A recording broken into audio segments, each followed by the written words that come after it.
काला साया। यूं तो बनारस घाट अपनी खूबसूरती के लिए बहुत प्रचलित है, पर घाट के किनारे कई राज लिए बैठे हैं। ये कहानी शुरू होती है बनारस के घाट के पास बने ममता निवास से, जहां प्रिया लाल जोड़े में ममता के घर उसकी बहू बनकर आती है। आओ आओ बहू, घर को अपने पैरों से पवित्र करो। ममता घर की दहलीज पार कर ही रही होती है कि अचानक एक बहुत गंदी सी बास पूरे घर में फैल जाती है।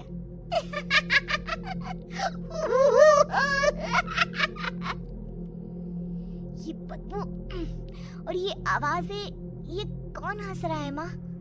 अब ये पड़ोसी ना हमारे थोड़े अलग से है। कहाँ हम शाकाहारी और ये मांस मच्छी खाने वाले। छोड़, तू ध्यान मत दे और गृह प्रवेश कर। और हाँ बहू, अपनी सास की एक बात हमेशा याद रखना, इन पड़ोसियों से तो कभी बात नहीं करेगी। अच्छे लोग नहीं है ये। अपनी सास की ये बात मानेगी ना बेटा? हाँ माँ, जो आपकी मर्जी, मैं उनसे बात नहीं करूंगी। अगले दिन प्रिया अपनी पहली रसोई बनाने रसोई घर में जाती है।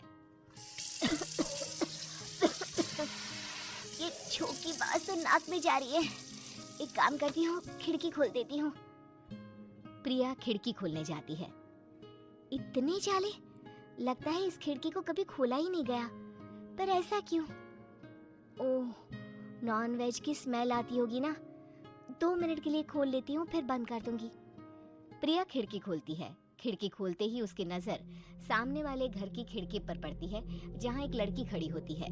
हाथों में मेहंदी, लाल रंग की साड़ी, बिल्कुल सजी धजी, मानो प्रिया की तरह ही वो भी नई नवेली बहू हो। वो प्रिया को देखकर मुस्कुराती है। हे भगवान, माँ ने तो इनसे बात करने को मना किया था। प्रिया फौरन ही खिड़की बंद कर देती है और तवे पर चढ़े रोटी की ओर देखने लगती है, पर वहाँ रोटी न होकर मछली पड़ी होती है। ये क्या? पहली ही रसोई में इतनी बड़ी गलती! हे भगवान, अब मैं क्या करूं? प्रिया बहुत डर जाती है और फौरन रसोई की सफाई करने और फिर सभी के लिए खाना बनाने लग जाती है। जब वो सबको खाना परोसती है, सब तो ठीक है, मैं बेकार में चिंता कर रही थी। हे भगवान, ऐसे ही बस अपनी कृपा बनाए रखना। रात के वक्त जब सब सो रहे होते हैं, तब प्रिया को पायल की आवाज सुनाई देती है, जिससे उसकी आंख खुल जाती है। ये पायल की आवाज कहाँ से आ रही है? प्रिया उठकर उस आवाज के पीछे छत की सीढ़ियों तक जाती है। तभी उसे बच्चे के रोने की आवाज आती है। प्रिया छत पर जाती है तो क्या देखती है? वही लाल साड़ी वाली लड़की अपनी गोद में एक नवजात बच्चे को घुमा घुमा कर सुला रही है। तभी प्रिया की नजर उसके पेट पर पड़ती है। ओह गॉड, ये तो प्रेग्नेंट भी है। सुनिए, बच्चा सो नहीं रहा है क्या? मैं कुछ मदद करूं? नहीं नहीं, आपके घर वालों को अच्छा नहीं लगेगा, मैं संभाल लूंगी। स्नेहा की गोद से बच्चा हाथ मारकर प्रिया की गोद में आने को छटपटाने लगता है। दोनों घर अगल बगल में बने होने के कारण प्रिया उस बच्चे को गोद में ले लेती है। प्रिया के पास आते ही वो सो जाता है। बच्चे का वो स्पर्श रात भर प्रिया भूल नहीं पाती और अगली सुबह वो छत पर कपड़े सुखा रही होती है। तभी उसे एक औरत इशारा करके बुलाती है। स्नेहा कह रही थी बाबू तुम्हारी गोद में आते ही सो गया। मैं गौरी, स्नेहा की माँ हूँ। बहू, घर आना, बाबू को खिला भी लेना। शाम को जब घर पर कोई नहीं रहता, बच्चे से मिलने के लिए प्रिया छिपकर अपनी पड़ोसन के घर चली जाती है और कुछ देर बच्चे को खिलाकर वापस लौट आती है। इसके कुछ दिन बाद ही प्रिया को पता चलता है कि वो माँ बनने वाली है। ममता की खुशी का ठिकाना नहीं रहता।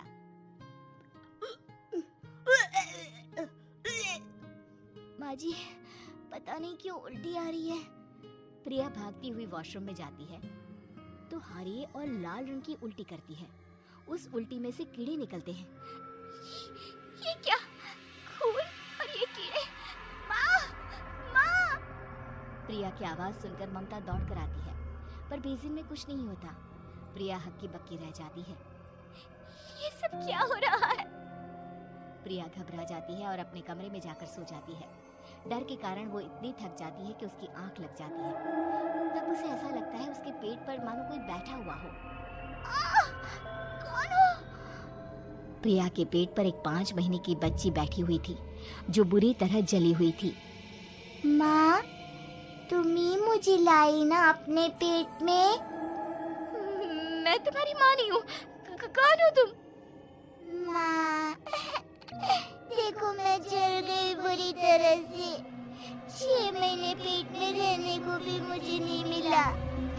सहला दो ना माँ। बचाओ, बचाओ, माँ। ममता दौड़कर कमरे में आती है। प्रिया की बातें सुनकर वो सब समझ जाती है। तू कहीं बगल वाले घर में तो नहीं जाकर आई ना बहू? मुझे माफ कर दो, मैं गई थी माँ। उस घर में सब मरे हुए हैं बहू। कई साल पहले स्नेहा उस घर में बहू बनकर आई थी। कुछ ही दिन में वो एक बच्चे को जन्म देने वाली थी। पूरा घर बच्चे के आने की खुशी में खोया था कि एक दिन अचानक उस घर में आग लग गई। सब बुरी तरह जलकर मर गए।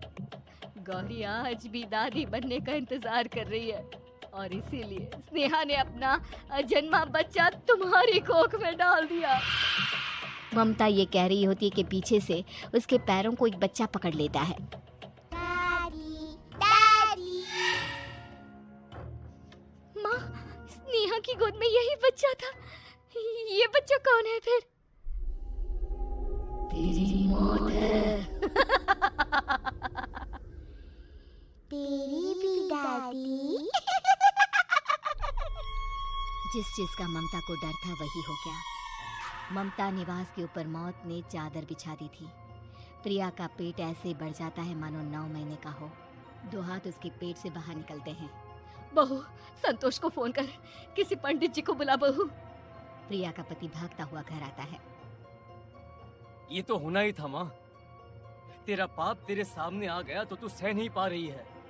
स्नेहा घर में आग लगी नहीं थी, माँ ने लगाई थी, प्रॉपर्टी की लालच में। और वो बच्चा मेरी पहली पत्नी का बच्चा है, मेरा बेटा, जो कि उस आग की चपेट का शिकार हो गया था। मैंने तुमसे ये सब माँ के कहने पर छुपाया था। मुझे माफ कर दो प्रिया।